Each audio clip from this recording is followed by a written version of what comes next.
e meus bonecos queridos, sejam todos mais uma vez bem-vindos ao canal Bonecópolis. Tá tudo bem com vocês por aí, gente? Eu espero que sim. Pois é, hoje o vídeo é temático, um vídeo muito especial. Esse cara tão bacana tá voltando aos cinemas agora, mas antes de cinema ele já era querido pelos fãs de quadrinhos, de bonecos, incluindo eu. E eu tinha que contar a minha história com ele sim. Então hoje eu conto em vídeo a minha história com o Homem-Aranha. Tem uma coisa que eu acho curioso, que é um personagem que tem origem nos quadrinhos, mas eu não conheci através dos quadrinhos. Foi através daqueles desenhos animados que passavam na Globo, do seriado dos anos 70 do Nicholas Hammond, que passava na Manchete na época, tá? Então isso me fez conhecer o personagem, mas eu não era fã. Curiosamente, foi o personagem que me introduziu ao universo dos quadrinhos de super-herói, que até então só lia a Turma da Mônica, Luluzinha, essas coisas. Como isso aconteceu? Eu nem morava em Belém, mas eu tava passando férias aqui. Eu tava na ilha de Mosqueiro, um balneário próximo, 100 km daqui, eu acho. Era na casa da minha tia, meu tio, minhas primas e os irmãos dela também, que tinham seus filhos, os primos dela, que não eram meus primos, mas a gente se relacionava. E tava lá a mesa posta, tudo, eu tava lanchando, e chegou esse primo dela, que lia quadrinhos de super-heróis, fazia também os dele, na época. Ele colocou uma pilha de revistas assim na mesa. Aí eu olhei assim, quadrinhos, né? Eu olhei assim. Aí a capa era A Teia do Aranha, A Morte do Capitão Stacy. Eu fui puxando assim, posso ver ele? Pode ver. Eu passei o resto da tarde lendo. E ali começou o estrago. Com o tempo eu fui ganhando alternância entre Superman e Homem-Aranha. Ao longo dos anos, a minha coleção de quadrinhos foi se formando. O ano de 96, ele foi marcante pra mim, que foi a época que eu comecei a me engajar mais colecionando quadrinhos. E tinha esse amigo de escola que era o Luiz Antônio, que também estava comprando. Ele que me concedeu as minhas duas primeiras revistas de X-Men, tá? E teve essa ocasião em que estávamos na sala de aula, era intervalo de aula, o professor ainda não estava na sala. E eu ganhei essa revista. Ela é especial, eu consegui na época na estrada ela. Acho que eu estava vindo para Belém, na época de férias. Comprei ela lá em... meu Deus, como é o lugar? Jaraguá, tinha uma banca de revista no posto em Jaraguá. E essa foi a revista que eu pedi na época. E eu levei ela pra escola depois, já no Rio de volta. E a gente ficou lendo as histórias. A primeira história, que era com o Cavaleiro da Lua, Duende Demoníaco, o Aranha e tal, Duende Macabro.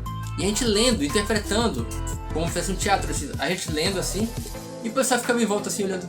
Esse era o nível de empolgação que nós tínhamos com as histórias na época. E isso só me impulsionou mais a colecionar quadrinhos. Tanto que a minha coleção está aí até hoje, como vocês estão vendo. Consegui por conta própria gibis com os amigos, quanto algumas coisas que eu acabava conseguindo do meu pai, né? Tenho carinho por algumas edições, tipo essa do Casamento do Aranha. Essa em que tem aquela história que eu contei de eu lendo junto com meu amigo na sala de aula. Essa aqui é uma das mais antigas também, tem que a imagem, a capa tá um pouco deteriorada. O meu plano é botar elas num plástico. Essa aqui é uma das poucas que está no plástico, né? Algumas inclusive estão sem capa. Aqui vocês têm dois exemplos disso, mas devem estar pensando, mas Sérgio, é assim que você cuida das suas coleções? Ó, gente, em minha defesa eu quero dizer que eu ganhei elas assim. Até que eu consiga uma edição em melhor estado, eu vou manter elas guardadas. Sim, porque enfim, né? Olha aqui, os créditos: Bill Mantlo, Almigron, Tom DeFalco. Querendo ou não, material antigo que eu não tenho coragem de me desfazer.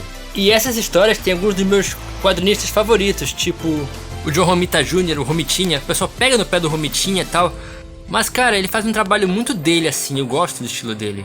O próprio Sal Buscema, que eu também achava um pouco estranho no começo, mas também aprendi a gostar. O Mike Zeck aqui nesse momento clássico. O próprio Paul Ryan aqui também. Em tamanhos diferentes, maiores, não tenho muita coisa, mas tudo que eu tenho aqui eu considero significativo. Por exemplo, dessa edição aqui, que é quando a Tia May finalmente descobre o segredo do Peter. A linha Ultimate também, ela permeia boa parte, porque eu gostava das histórias, as primeiras, por exemplo, eu achava muito bem escritas. Essa fase aqui, os primeiros números do Homem-Aranha Superior, que foi aquela fase em que o Dr. Octopus tomou controle do corpo do Peter e assumiu uma nova identidade. Essa aqui, que saiu em 2001, 20 anos atrás, em memória das vítimas do 11 de setembro. Ultimamente a verdade é que eu não tenho comprado nada porque encareceu muito, né? E entrando naquela fase dos quadrinhos que eu tô lendo, que eu já vejo tanta repetição que eu me atenho que já saiu. Mas essa aqui eu fiz questão de comprar porque, além de ter uma história muito bacana estrelada pelo Peter e pelo Jameson, passou de detrator a defensor do Aranha. Aqui nessa revista Como vocês podem ver, embora o tema da revista seja Homem-Aranha, eu não posso deixar de citar essa elegia muito bacana que eles fizeram na época para o Chadwick Boseman, né, nosso Pantera Negra. Mas falando no modo geral, não preciso dizer que os bonecos fazem parte dessa história até hoje. Tá aí, né? Vocês estão vendo, né? Aqui atrás de mim. O primeiro que eu tive foi o Aranha do Guerras Secretas, da Gulliver, que eu consegui a façanha de ter ele 2 vezes e estragar 2 vezes esses bonecos. Não me perdoa até hoje e eu espero um dia conseguir de novo esse Homem-Aranha. E demorou muito para eu conseguir um outro Homem-Aranha. Não tinha nenhum desenho passando, não tinha nenhum seriado passando para trazer uma linha para cá. Era complicado. E aí eu falo... Eu tive que interromper a gravação por causa do sentido de aranha do carro aí à frente. Aí eu falo que o ano de 96 foi importante. Porque era o ano que estava rolando aqui no Brasil aquela animação clássica dos anos 90. Eu acho que é a melhor animação já feita do Aranha até hoje. Não sou o único que pensa assim, né? Tem várias animações hoje em dia, mas essa daí, ela tem um porém muito importante. Um cara muito importante que foi o John Semper, que foi o chefe dos roteiristas. Ele disse na época que para produzir o material, o roteiro, ele precisava da base dos quadrinhos. E aí os produtores arranjaram para ele uns encadernados assim com as histórias mais básicas. Ele bateu o pé e disse: não, invistam dinheiro, a gente vai precisar de material. Conclusão, na época ele conseguiu toda a coleção de quadrinhos do Aranha, completa, as revistas originais. E é por isso que tantos arcos bacanas foram adaptados, dos mais clássicos até a então badalada na época saga do Clone. E quando a coleção veio pra cá, ela foi 90% da minha coleção de Pra Legends. O 1% é porque essa gata negra é da coleção do Homem-Aranha 3, da Hasbro, que é baseada inclusive numa versão Ultimate dela. O primeiro de todos aqui, como vocês já viram no vídeo de Natal, foi esse Homem-Aranha aqui, que tem aquele paraquedas, que tá guardado inclusive, né? Esse Homem-Aranha foi o primeiro que eu tive depois de muitos anos na adolescência sem ter um aranha. Ganhei ele quando eu tinha 14 anos. E o bacana dessa coleção do Aranha é que ela te permitiu ter várias variantes do Aranha, né? Alguns vocês estão vendo aqui. Eu tinha mais, porém eu acabei tendo que vender alguns por necessidade. O bacana dessa coleção é que ela te permitiu pegar alguns personagens complicados de se ter, né? Tipo o Dr. Octopus. Inclusive os tentáculos desse aqui, bootleg, não são iguais aos do original, que é uma armadura que ele veste. Esses tentáculos fui eu mesmo que fiz. E além da infinidade de vilões, sim, eu incluo o Jameson porque ele é uma pedra no sapato muitas vezes, né? Ainda foi possível conseguir alguns heróis importantes, não só o Capitão, como Doutor Estranho, Demolidor, Blade, né? Isso se deve à incrível quantidade de coleções, como eu falei, dentro da coleção do Aranha, né? Tiveram várias divisões, né? Web Splasher, Web Force, Vampire Wars, muitas divisões mesmo dentro da coleção. Ao longo dos anos, eu consegui, não só de Marvel Legends, mas de outras linhas que foram surgindo até mesmo antes da linha Marvel Legends surgir. Preciso dar um destaque especial para esse aranha aqui, que foi um presente do meu pai, um Natal, muitos anos atrás. Esse aranha é um modelo que não era Legends, né? Ele é um modelo que dispara uma teia e acerta uma lata de lixo, que estão guardadas agora, né? Ele comprou na época e disse que gostou do conceito desse boneco especificamente. E realmente eu tenho um carinho especial por ele. Foi meu primeiro aranha assim, mais articulado. O Rhino aqui, eu acho que ele deveria estar nessa parte aqui da coleção, né? Por isso que eu coloquei ele aqui. Ele apareceu lá com os menores, mas eu acho que ele faz parte dessa coleção. E aí eu fui conseguindo esses bootlegs, tipo Venom. Tem o Legends como o Duende, ou a Gata Negra e a Mulher-Aranha. E esse Peter Parker que vocês já viram aqui. A minha coleção de escala 3.75, equivalente do Marvel Universe, ainda é bem humilde, né? São só esses 4 por enquanto, porque eu tenho um vilão também aqui em cima, né? Primeiro vocês já viram que foi o Homem-Aranha com o primeiro uniforme do Andrew Garfield, um espetacular Homem-Aranha, uma figura super articulada, né? Que vocês já viram aqui no canal, quando eu cacei ela, tem uma foto minha quando eu cacei pra achar essa figura.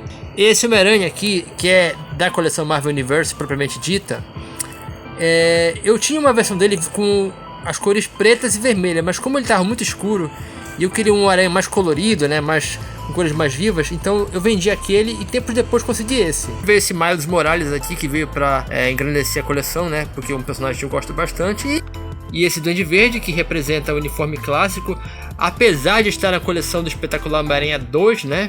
Tem uma época que eu gosto de lembrar com carinho, que é aquela época de 2001 para 2002, né, que era aquela agitação de antes da estreia do primeiro filme do Aranha, do Sam Raimi. Eu lembro que eu tava na faculdade e quando eu mostrei a primeira foto numa revista, a primeira foto oficial do Aranha, do filme, um amigo meu, ele se debruçou assim pelo meu ombro e falou: "Ei, vai ter filme do Homem-Aranha, é? Ego, agora me deu medo."